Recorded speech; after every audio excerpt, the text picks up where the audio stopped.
दिवेश आरोग्य में भाग 4 वैद्य दिलीप गाडगी पुणे। तो मैं बात कर रहा था कि अगर नैसर्गिक खेती करते हैं तो सभी लोगों के लिए खाना पर्याप्त नहीं होगा। तो वास्तविक में धूल झोंक ऐसा है कि हमें जितनी जरूरत है उतना तो हमें मिल सकता है, उसमें कोई संदेह की बात, और अच्छे क्वालिटी का, अच्छी गुणवत्ता का मिल सकता है। अब जो पर्याप्त नहीं होगा ऐसा कहा जाता है, वहां हमें इसके बारे में सोचना है कि जो हम धान वेस्ट करते हैं, उसको फेंक देते हैं, उसको तो हमें बचाना है। सर्वे कहता है कि करीबन 35% जो अन्न है वो फेंका जाता है, उसका कोई प्रयोग नहीं होता।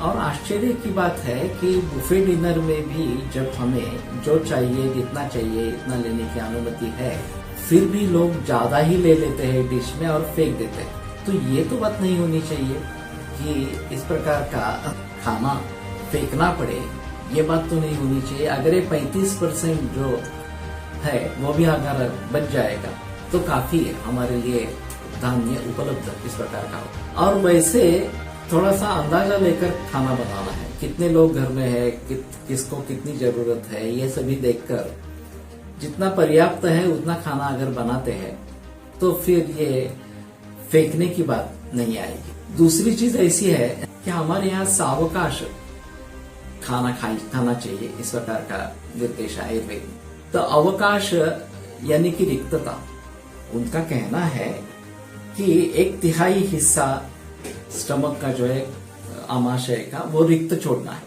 तो 1/3 घन आहार, 1/3 द्रव आहार, इसमें पानी भी समा गया, और 1/3 रिक्त रखना है, ऐसा ग्रंथों का निर्देश है।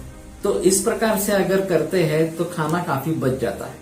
हमें जितना चाहिए उतना ही हम ले लेंगे, 1/3 रिक्त रखेंगे तो काफी अच्छी बात हो सकती है। पातंजलि योग सूत्र पर एक मराठी किताब है श्री कृष्ण कोल्हटकर की, उन्होंने एक अपना अनुभव इसमें बताया है कि उन्होंने नौकरी छोड़ दी थी और ये योग सूत्रों के बारे में वो काम करना चाहते थे। तो फिर घर खर्च कैसा चलाने का ये सवाल खड़ा हुआ। तो उनके पत्नी ने तुरंत कहा कि मैं एकभुक्त रहूंगी, तो इससे खाना बच जाएगा, हमारा पैसा बच जाएगा। और उन्होंने तत्काल उस निश्चय को प्रत्यक्ष में भी लाया। फिर कोल्हटकर ने भी अपना आहार कम कर दिया। और उनका कहना था कि जैसे हमने ये किया उससे 2 फायदे हुए। एक तो हमारा खर्चा बच गया और जितने हमारी आमदनी थी उसमें हम गुजारा कर सके, और दूसरी चीज हमारी सेहत अच्छी रही कि खाना कम खाने से सेहत बिगड़ने का कोई सवाल ही नहीं उठा, हमारी सेहत अच्छी रही। तो ये बात है कि ज्यादा खाना खाने से सेहत बिगड़ती है, कम खाना खाने से उल्टा सेहत अच्छी रहती है।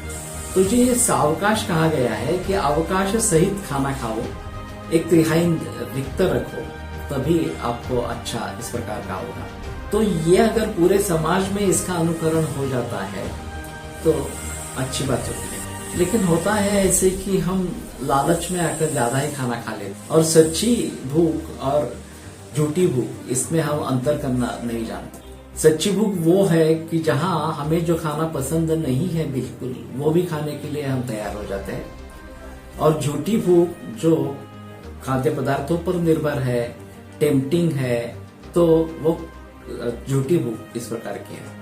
तो ये भी अगर हम समझ पाएंगे कि सच्ची भूख कब है और झूठी भूख कब है, और सच्ची भूख है तभी खाना खाना है, तो भी काफी खाना बच जाएगा। तो इसको आगे बढ़ाते रहेंगे। नमस्कार।